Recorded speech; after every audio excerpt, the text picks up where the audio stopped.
coming up on the Q30 Newscast. Learn about Quinnipiac's recent award for its sustainable achievements with research, sustainable dining, and more. Get the first look of the new School Business Innovation Hub opening Friday.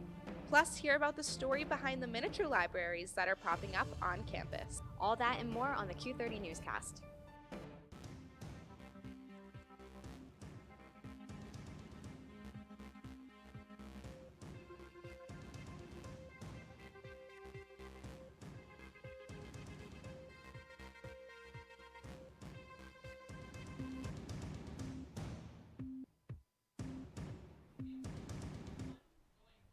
Welcome to the Q30 Newscast. I'm Katie Cohen. And I'm Abby Blackmore. We are live from Studio 125 to bring you all the latest news from Quinnipiac and the Hampden community. Let's get right into it. Quinnipiac recently earned a Bronze Star rating in recognition of its sustainability efforts and achievements from the Association of the Advancement of Sustainability in Higher Education. Tim Malone has more on the story. Quinnipiac University has earned a STARS Bronze rating in recognition of its sustainability achievements from the Association for Advancement of Sustainability in Higher Education, or AASHE. STARS, or the Sustainability Tracking, Assessment, and Rating System, measures and encourages sustainability in all aspects of higher education. The university got involved when a sustainability planning committee wrote a sustainability plan for the university, and one of the suggested steps was to join the ASHE and start doing the STARS certification process.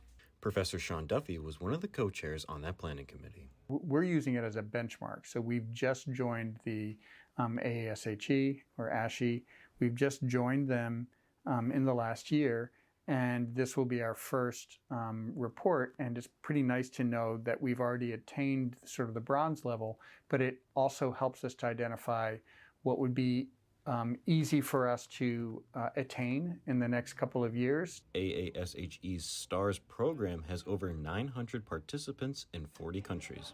As we think about, valuing sustainability a little bit more, making it a little bit more visible and recognized and intentional. That a lot of what we've done has been certainly well-intentioned, but I don't want to say accidental, but not driven by any kind of central plan or strategizing for how we can become a more sustainable institution. It's just sort of like, well, we happen to have, these ponds that help to preserve wetlands or something like that.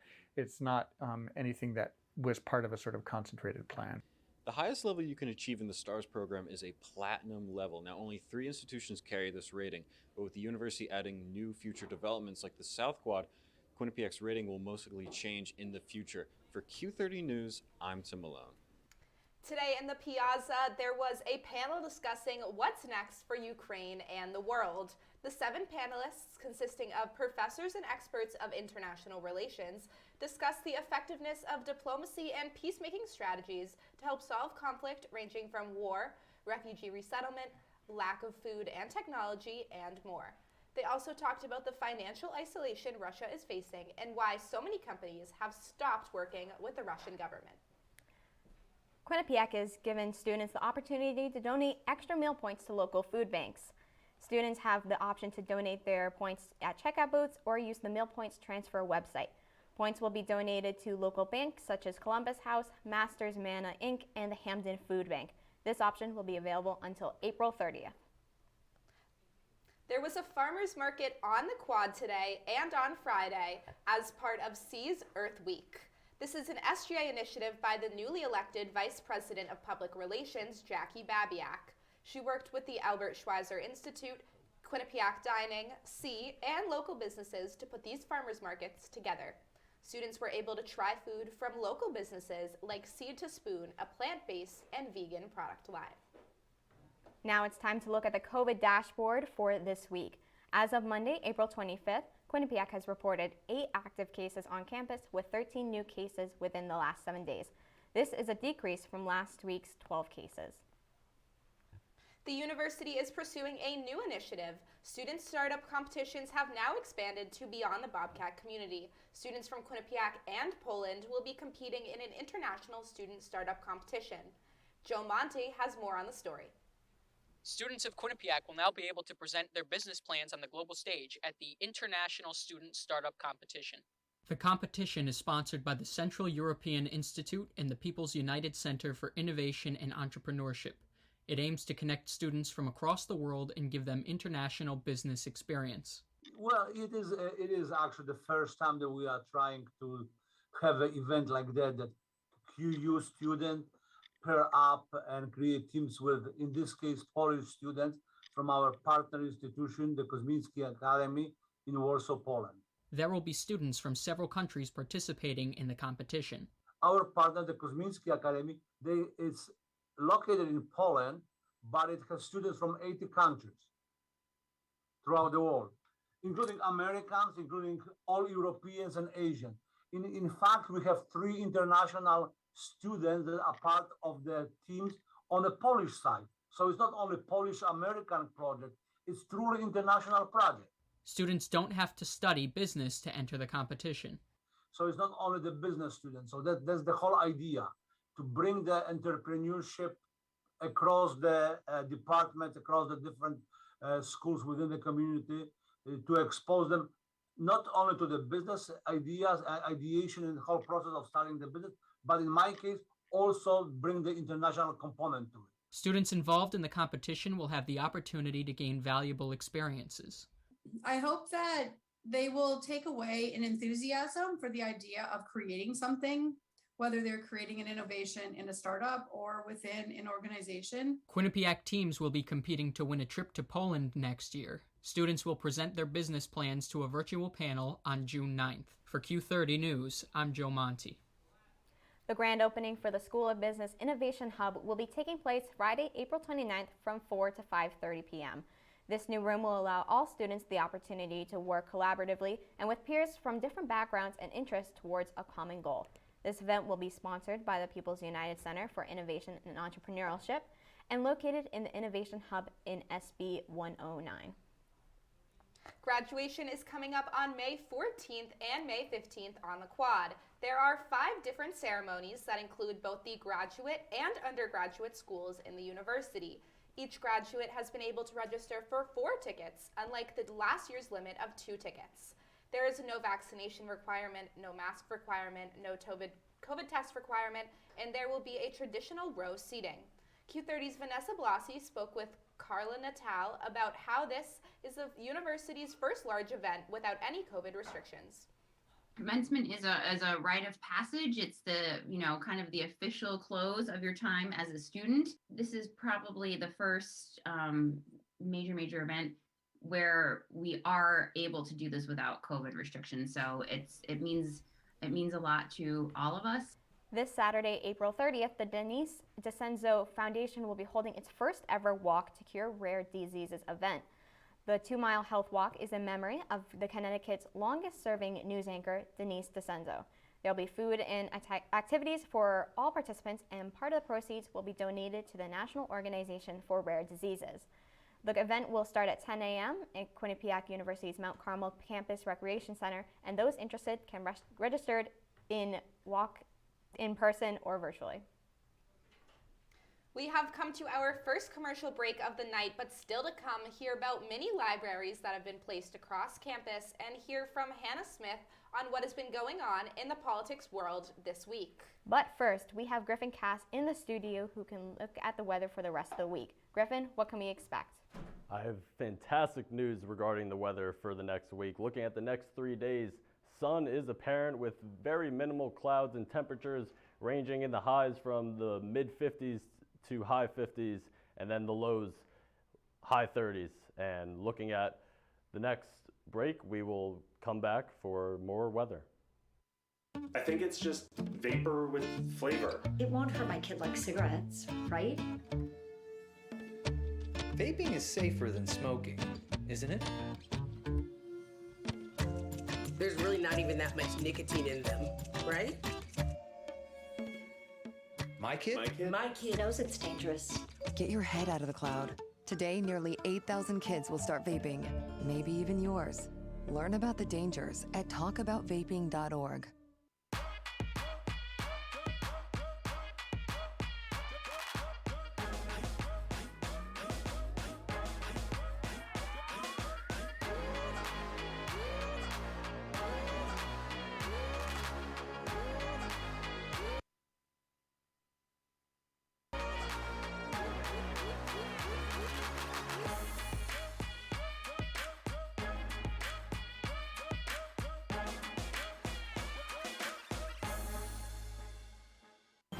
Meet the Scan, a simple procedure whose mission is to detect lung cancer early.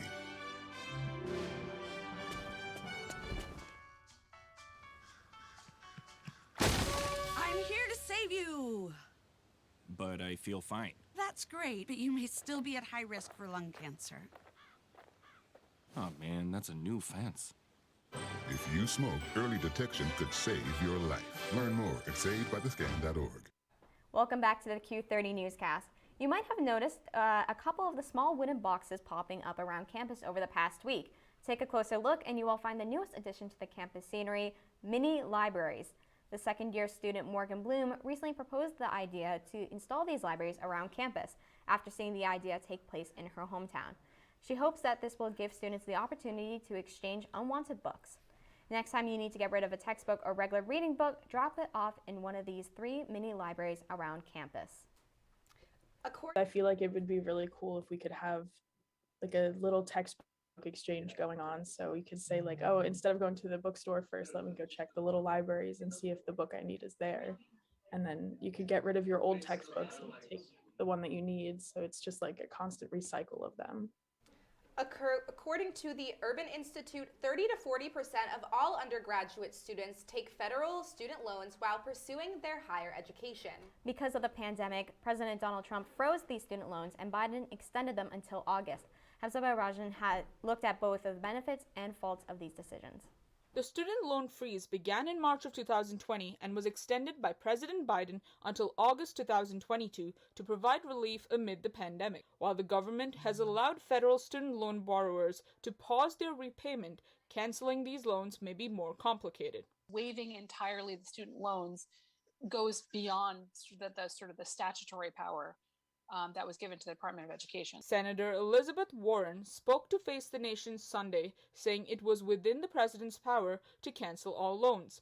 Political science professor Jonathan Pelto does not believe the legal obstacles will allow it. It may be legal. It's hopefully legal. It's not clear that it is actually legal. Lots of people have tens of thousands or hundreds of thousands of debt, and they shouldn't be misled. Political science student Jaden Lopez thinks the president may not follow through. As much as I agree with the interpretation that he can cancel it, don't think it would hold up in the courts, especially the way the courts are stacked right now. Pelto calls the freeze a short-term band-aid.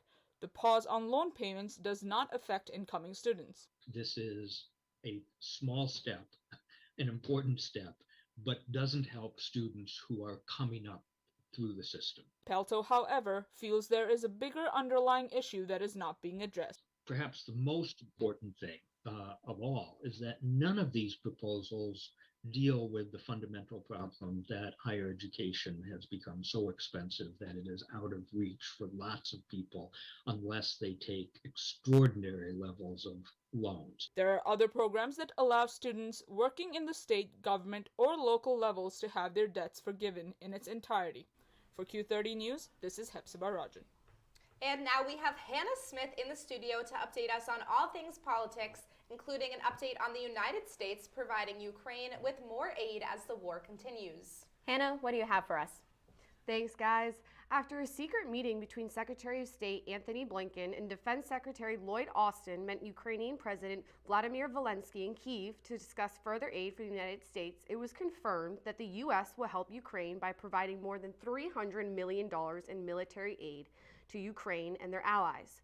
$127 million has already been approved by Congress. Only after the meeting was it confirmed that the trip was made by Blinken, and he showed his appreciation to Zelensky by saying, quote, "extraordinary courage and leadership and success that you have had in pushing back this horrific Russian aggression," end quote. Following this meeting, President Biden had announced that Bridget Brink will be the next U.S. ambassador to Ukraine. A former assistant coach at Bremerton High School in Seattle, Joseph Kennedy, has taken his First Amendment rights to the Supreme Court. In 2015, Coach Kennedy was fired from Bremerton School for praying at the 50-yard line on the football fields. Kennedy joined Bremerton in 2008, and since then he had taken a knee at the 50-yard line to thank God for keeping him and his players safe. In 2015, a coach from an opposing team thought he saw Kennedy ask his players to pray with him. In that time, the school asked him to pray somewhere else. Some players thought the only way to win was to pray, thus opening an investigation into Kennedy in the 50-yard line.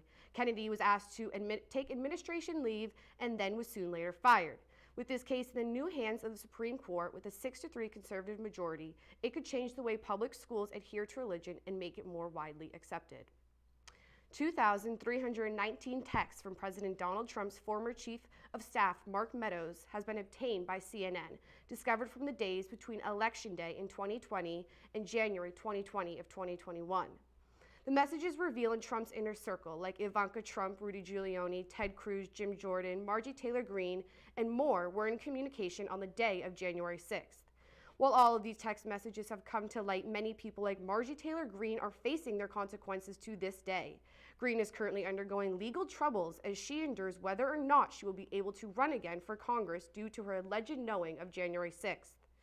On December 30th, Greene and Meadows were in communication on how they are going to prepare to certify the election on January 6th. That's all I have for politics, you guys. Let's take it back to the desk. It's time for another commercial break, but still to come, we have a national update from Jess Bridgeraj, where she will fill us in on the George Floyd trial. And hear about how Quinnipiac students helped Hamden and surrounding town community members with their taxes. We'll be right back.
When we adopt a shelter pet, we discover they're a unique mix of all kinds of things. Come on, Jules, spot on this last one.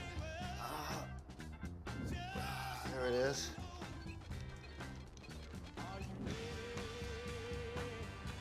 Keep going with it. Leo. They're a little bit of a lot of things, but they're all pure love. Thank you for staying with us on the Q30 Newscast. Now it's time for our full weather report for the rest of the week, this weekend, and the temperatures around Connecticut right now. Griffin Cass is here to break down this spring season down for us. Yeah, looking at the current temperatures, looking at the 7-day right here, sunny throughout the entire week. If you have plans to take graduation pictures, this is the week to do it because there will be infinite amounts of suns. And looking at Wednesday, 56 with a low of 39, heading into Thursday, 55 with a low of 37, heading into the weekend, all sun with highs of 59, 62, and 66, and lows in the high 30s and early 40s. And then looking at Monday into Tuesday, same thing, a little cloudy, not as much sun, but highs of 56 and 66, and lows pretty high, high 40s and low 50s. And then looking at the current temperatures right now, in New Haven it's 45, and in New London it's also 45. At the top it's Hartford and Norwich at 44, and then on the east side, the low, which is 40 in Torrington and 43 in Danbury. Back to the desk. Thanks, Griffin, for that update. A developer from New York City is working towards adding affordable apartments to the New Haven, Stratford, and New London areas. Josh Levy, Executive Director of Vessels Technology, has proposed the idea to the local legislation council, and if approved, will be submitting a site plan to gain final approval. The proposed apartment building will be featured with LED lighting, solar panel technology, and priced at lower rates than market average. Levy is looking at potentially housing residents in the year 2023. As people across the country rush to do their taxes, Quinnipiac accounting students helped local community members in Hamden and the surrounding towns complete their taxes. Through the Volunteer Income Tax Assist program, Quinnipiac offered free income tax preparation services for people with lower incomes. They also provide students with opportunities to give back to the community and help some prepare for their career paths. 35 students helped over 150 taxpayers and saved them over $5,000 in tax preparations. A lot has been happening around the nation this past week. We have Jess Bridgeraj here to update us on national news, including the George Floyd trial plans. Jess, take it away. Thanks, Katie and Abby. A Minnesota judge has ruled that the trial of 3 former officers involved in the death of George Floyd will not be live streamed. The county judge, Peter Cahill, ordered that since the pandemic has eased, he cannot override the officers' complaints to go live. The trial is scheduled to begin on June 13th, jury selections on the next day, and opening statements for July 5th. Cahill expects the trial to go into early August since the evidence process will last about 4 to 5 weeks. Prosecutors and Media Organization Coalition argue the trial should be live considering the public's interest, but Cahill remains adamant on following Minnesota's court rules where cameras are only allowed if all parties consent. A 3-month-old baby was abducted in his San Jose home was found on Tuesday. California authorities released a video showing a man walking down a sidewalk holding the baby's stroller covered by a white blanket. Parents said they did not recognize the man since he was wearing a mask. Since the police have arrested one of the 3 suspects related to the kidnapping was reported by the baby's grandmother, saying the baby was gone after arriving home and unloading groceries. A Texas man has been accused of killing 18 elderly women in the Dallas area over the last 2 years. The retrial for Billy Churamir began Monday, where he faces life in prison without parole if convicted with first-degree murder for killing an 81-year-old woman in March of 2018. The trial began late due to the juror failing to show up on time 2 different times. The suspect believes he is innocent, and his attorney has entered a not guilty plea for the charge. Many of the victims were found in their apartments, where Churamir allegedly forced his way into the complex by pretending he was a handyman. After his arrest, a numerous amount of people have spoken out about Churamir's alleged crimes. That's all I have for national news. Back to you guys at the desk. Thanks, Jess, for that national news update. Coming up after the break, we have the details of the powerlifting competition that took place over the weekend. And we have Mike Hanley here to tell us all things spring sports, including updates on baseball and lacrosse. Stay with us. I know what you're thinking. I need a job. I need a new career.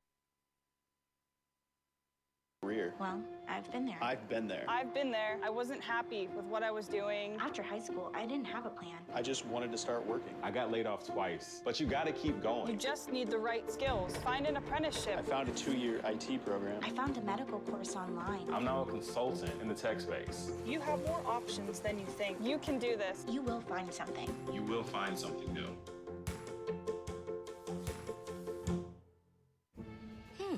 Maybe you can make retirement happen. After all, you made home ownership happen. Homeschooling yourself on loans, beefing up your credit score. So I'm pre-approved. You were like, yes! Sorry. Color coding listings, ticking boxes, and flushing every toilet in a 20-mile radius. Home sweet home. You aced house hunting. Now get the tips you need to get on track at aceyourretirement.org. Honey, what I think you need is a socket wrench. I played JV basketball. I'm sorry. I don't think it looks right. This is good, and it's all good, baby. Is it really all good?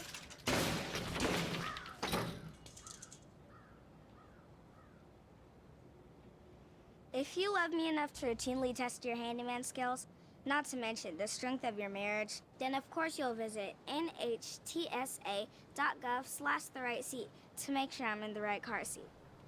I'm gonna call my dad.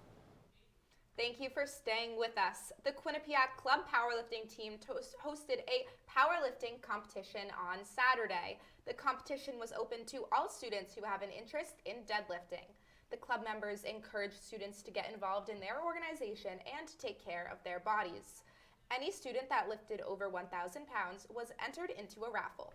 Q30's Tim Malone spoke to Joshua Finkel about the competition. I hope this helps bring some brand awareness to the team. Hopefully we can get some more lifters interested in joining the team and have an even bigger turnout the next powerlifting competition here. From the gym to the field, Mike Hanley is here to tell us all things spring sports. Mike, what's going on the baseball field? Thanks, guys. It was a big day for Quinnipiac baseball as the Bobcats split a doubleheader with the Sienna Saints last Sunday. Thanks to big plays by Bridget Nasir, Kayla, Jensen, and Gianna Pomiziano, the Bobcats came back from a 4-1 deficit and ended up taking the win. The team scored once in the first inning, twice in the second, twice in the fourth, once in the fifth inning, and once in the sixth. Total of 7 runs against Sienna's 5. Second game, however, looked a little different for the Bobcats as Sienna opened the game with an 8-0 lead. While the Bobcats tried to inch back, the Saints held on to the win. The game ended at 8-5. Last Saturday was also a big day for lacrosse as men's and women's teams both had great home games. Men's team took on St. Bonaventure at the QU Soccer Stadium. Sadly, the team lost 10-8. Despite the loss, senior goalie Nick DiMuccio played a great game, making 11 saves for the Bobcats. Dylan Donnery and John DeLucia led the team in goals, with Donnery scoring 3 and DeLucia scoring twice. The Bobcats' record is now 2 wins, 9 losses. Now let's move on to women's lacrosse. Women's team took on Monmouth last Saturday for their final game of the season. Despite a packed crowd and playing a great game, Bobcats ended up losing to the Hawks 10-12. Hawks held a solid lead throughout, with the Bobcats trailing behind. Junior goalie Kat Henzelder made 12 saves throughout. In all, 7 players scored against the Hawks, with Kleberg and Sofia Iciano each scoring twice. Senior Sydney Skalstad also scored twice, pushing her season total to 29 goals, close behind Desiree Kleberg's total of 30 goals for the season. Their loss gave the women's team a final record of 6 wins to 10 losses. That's all I have for sports. Back to you guys at the desk. Just down the street from main campus on Whitney Avenue is a small cafe owned by Daniel Jablon called Funkles. They have been in business for just 2 years now, and it is very popular among Quinnipiac students and the Hamden community. Olivia Cattell spoke to the owner about the history of this cafe. Many Quinnipiac students know and love this local spot. Funkles Cafe's owner spoke more about the history of the business. Funkles opened on May 11th, 2020, and owner Daniel Jablon said he wanted to come up with a name that would be eye-catching and memorable. So I think like everyone has like that crazy uncle in their family, and that's basically where it originated. I had a couple of them in my family, so when I was a kid, Funkle just was like kind of like a nickname for them. And when I took over this spot, my mom was just like, "You should call it Funkles Cafe," like out of nowhere, because I was doing breakfast and lunch. Jablon says his passion for cooking inspired the business, and he hopes the food will be memorable as well. I guess my mission would just be to like have as many people leave here like being like, "Oh my God, that was the best steak and cheese I've ever had," or you know, "That's the best sauce I've ever had. That was the best egg and cheese I've ever had." That's kind of what I live for, especially, you know, passion being cooking. I mean, that's like the best outcome is for someone to enjoy what you made for them. Oftentimes, Funkles will create specials based on current trends or reimagining old-fashioned favorites, which appeals to younger and older visitors alike. We do as much as we possibly can for people to leave here happy. So, I mean, as far as Hamden goes, Hamden has like a great food scene going on because of people like us. In its almost 2 years, Funkles has found community in Hamden by building relationships through food. Like, you can always count on us for a bomb breakfast sandwich or a burrito.